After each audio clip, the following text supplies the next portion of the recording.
Hey Frankie, so short tutorial on making normal maps through Blender. So one thing to note is I'm not the original source of this. I learned this from a friend and I actually don't have the link of that original tutorial anymore. But what I'm going to do is I'm going to try to find it, and if I do find it, I will link it in the description. That being said, please do take everything with a grain of salt, as I may make a mistake here and there. So the first thing you need to do is you make your mesh, obviously, and then when you're done, you have to make a high poly version of it. So the way I do it is I just select everything, and here I change the particle distance to 5. I'm not actually going to do that right now since it's going to kill my laptop. Once the high poly version is ready, you can export that as an object, and we actually already have one present.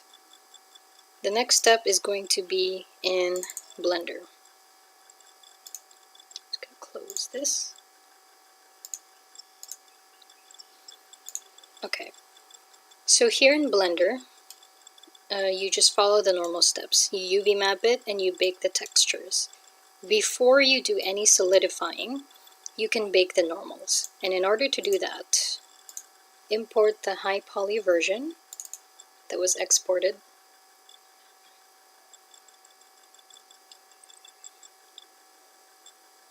Here you go to the high poly version and you remove the materials. So here you click and then shift left click this one to ensure that that one's selected. You go back to bake, and here in the bake options you select normals, and then you leave it at tangent and make sure that this box here is ticked.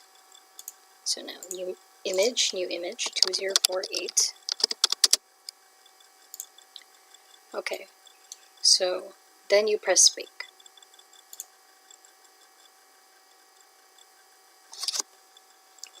Okay, once you have this image output, you can save this, and this is going to be your normals. Right. Next step after that is in Photoshop. So here in Photoshop, you take the image that you saved out of Blender and you bring it here. So here what you want to do is you want to create a new layer and bring it down. Before that, you see these green things here? So Frankie, I just learned that these are actually going to look weird, and there is a way to fix that. However, as of right now, I'm not entirely sure. You can delete them, but there may be a better way around it, and as I said before, I'm going to find that original tutorial and then link it. But for now, I'll just leave that as is. So, new layer, and then you go to your color, and then you enter the value 8080FF. You click OK, and then you fill up the new layer with it. Make sure that the new layer is underneath this one. So next, you go to Filter, Blur, Surface Blur. Did I pick Surface Blur? One moment. Surface. Okay. So here it's around this range or so. Make sure you're applying the blur to the top layer. When that's done, you merge the layers and then you save this as DDS.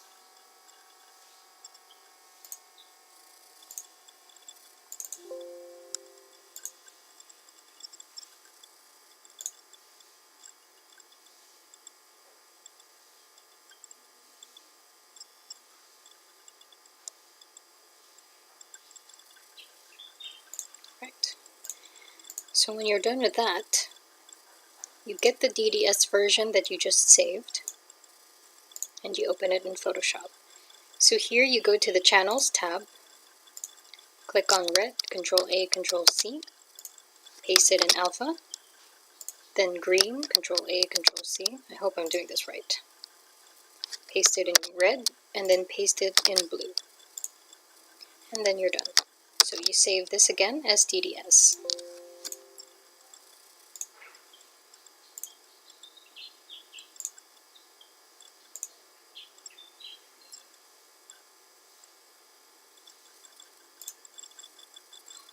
If done correctly, when imported into TSRW, this huge gray bit should be transparent, the way it normally looks for normal maps. So that means if it's not transparent, then something incorrect was done in the process.